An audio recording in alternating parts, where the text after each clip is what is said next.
TECHACS and Yahoo After Hours. Congressman, hold on, because Bianna Golodryga has 4 likely primary voters here in our newsroom. And they were so nice to come over here. They don't do this for a living. They just are nice, normal people who are interested in the political process. And no, not that you're not normal, but, you know, no, you're nice, you're normal, but they're more normal and maybe nicer. So, Bianna, tell me what these folks are saying. What's their reaction to the debate? Well, I think they're stunned by what they're seeing in your room over there. As you said, these are people that are not used to these types of interactions. These are 4 crucial voting demographics here represented on this stage with me. They're undecided voters now who've traditionally voted for a Democrat. And let me begin by introducing you from my left. Brenda Shoshana, she is a grandmother of 8. Erin Moore, she is a millennial, and she's also a Broadway performer. Caroline Cole is a working mother of 2. And Juan Vides is an immigrant from El Salvador, came here illegally at the age of 4, and he now is an entrepreneur here in New York and has 2 children. So I want to thank you all for joining us, and I know that you have a lot of commentary and reaction to this debate as well. Juan, I want to begin with you, because going into this, you were saying that you were worried that Hillary needs to be more assertive. Did you see that assertive side from her today? A little. I mean, I think the Hillary that we went against Obama was a lot better. In my book, she was a lot stronger. This time, she's defending herself, you know, as far as with the emails and Benghazi.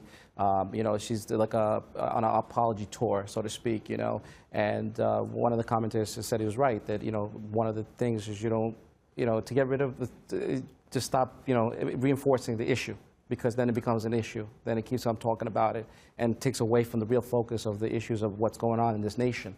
Instead of, like, about her emails. So, like, Bernie was right, you know? Right. So you're saying that that's more of a political debate and not something that you as a voter are focused on right now. Yeah. Caroline, I should mention you are a preschool teacher. Both you and Brenda went into this debate really focused on gun control legislation and wanting to see more enforcement. What was your takeaway on what you saw tonight from the debate, and who do you think spoke to your needs and what you'd like to see done in Congress more? I'll begin with you, Caroline. I think they touched on it. Like, this is the first debate, so I felt like nobody got very deep into any issues and offered any answers. I think they touched on it. They all talked about the lobby, the NRA and the gun lobby, and how we have to get tougher on that. I personally, I don't know how anybody's going to do that, because there's such a divisive feeling, I think, in Congress, that unless these 2 parties can really work together and understand that, you know, Democrats aren't coming for your guns. We just want some common sense legislation to keep these guns in responsible gun owners' hands. Brenda? Well, I feel that the issue is really much deeper than just the guns. And I feel, of course, I think the Republicans and the Democrats want to know that there's appropriate laws in terms of reporting, in terms of making sure that people who are mentally unstable or who could potentially harm one, those laws, many of them are on the books. They're not being enforced. And I felt really disturbed when I was listening to the debate on this particular issue, because I didn't feel that the real issues of the rage that's going on in this nation, which is underneath the gun control, we can just cling to a superficial issue, which is not superficial, because we're in real danger. But I think we have to look at both sides, because I have all these beautiful children, thank God, and many people do too. I wouldn't want to leave them sitting in a gun-free zone either. So I think it has to be balanced. I think it's complex.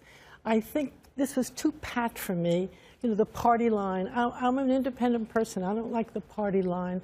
And of course, the laws, so many laws are on the books that we're not enforcing. Right. And let's look deeper at the reason for the tremendous rage. And as you mentioned, this is just the first debate, so there's more to come. You don't think that they really went in depth on some of the issues that you wanted to focus on. But Erin, I want to turn to you, because something that you were really looking to hear more about was entitlement reform. I know that's something that Bernie Sanders was speaking a lot about. Did you feel that you connected with anybody on that stage as far as entitlement reforms that you were interested in and focused on as a voter? Like you said, I don't feel like this debate anyone really went into detail about actual policy. In my opinion, it was more about tone and them introducing themselves. You know, they all spoke about, you know, well, Hillary did speak about Social Security, and it was interesting that she mentioned, you know, I think they asked her something about, you know, what she would do to expand or not Social Security, and she, you know, got to the women demographic and spoke about widows and women who've traditionally had, or still do, there's the wage gap. So she did speak about that, but there wasn't very much detail in terms of policy in that regard. So I'm waiting to hear more. Actually what they plan on doing. You know, healthcare wasn't really, I mean, they did talk about healthcare for undocumented immigrants, which was good to hear from Hillary Clinton. But I'll be interested to see how they go into detail about that. And you mentioned immigrants. Juan, you say a lot of thanks should be given to Donald Trump in the sense that the issue is on the table right now and talked about. Did you feel that the Democratic candidates tonight spoke to the issues that concern you the most? As we mentioned, you came to this country illegally at the age of 4. Right, exactly. I came here at the age of 4 from El Salvador. At the time, it was a civil war, escaping a war, you know, in El Salvador, and I came to this country for an opportunity.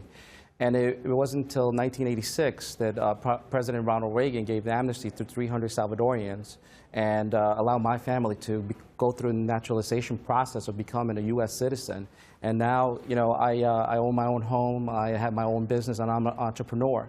And, you know, so I'm grateful that I'm living the American dream. And without that, and I owe it to a Republican president, you know, Ronald Reagan, that, you know, he didn't forget where his parents came from, because he was the first generation from, you know, his parents came from Ireland. So, you know, he didn't forget. And people forget that with the immigration that, you know, half of Fortune 500 companies were started by immigrants. So we come here to work, and we come here to, for more opportunities. And unfortunately, I didn't hear too much about the candidates, about the naturalization process. It was more about, you know, how demeaning immigrants, I would say, you know, with the Republican Party. So I think, you know, the candidates need to talk about the naturalization process like I did, and how a Republican president like Ronald Reagan gave amnesty to people and given opportunities, okay? So instead of worrying about, oh, they're stealing health care, they're stealing our Social Security, stealing this, stealing that, we're not stealing anything. We come to this country and work, you know? So I consider myself an American now. I'm able to vote, so that's how I say. A true immigrant success story. Yes, exactly. And quickly before I go back to Katie, all of you were hoping to hear more. You walked out hoping to hear more as well. So quickly, anybody now going to leave tonight with a person that you were going to, a candidate you're going to vote for? Or are you still undecided? I'm still undecided. I think it came out to be a two-person race. I think, you know, Hillary Clinton is a very polished, experienced politician. She brought that to the table. I think Bernie Sanders, just hearing his passion, I think it really touches on something in the American public, the dissatisfaction with the way the system is working. And he had this real sort of Howard Beale in Network sort of, I'm mad as hell and I'm not going to take it anymore. And I think that ignites a lot of passion, but I didn't get a lot of substance underneath it. But I think would all of you agree? And what I want to say is that what I was very concerned. I mean, I love a lot of the ideals and the wishes, and I'm in agreement with them, but I don't see how they're going to be funded. We have a huge debt. I think I'm afraid of raising hopes that can't be realized, and then people become very disappointed. And also, I didn't hear enough about our security and the terrible threat of ISIL for my family, for everyone's family. I don't know on this stage, I don't feel who could really take care of that. We need a strong, very strong commander-in-chief, just whether or not whatever we do or don't do, somebody who's really knowledgeable about how to protect the nation. And we haven't had that for a long time. So Katie, clearly these 4 voters came in undecided. They're going to leave here tonight undecided, though they do think it's a two-person race. Interestingly enough, Erin Moore told me, she said, I'm really interested to see what Joe Biden does now. So I think a lot of people are asking the same question. Yeah, we're going to talk about it in a minute. Please thank everyone for coming. Tell them how much we appreciate their time and their insights, because it was great to hear from voters instead of pundits. Whatever we are. In addition to pundits. Did we break in here against your will?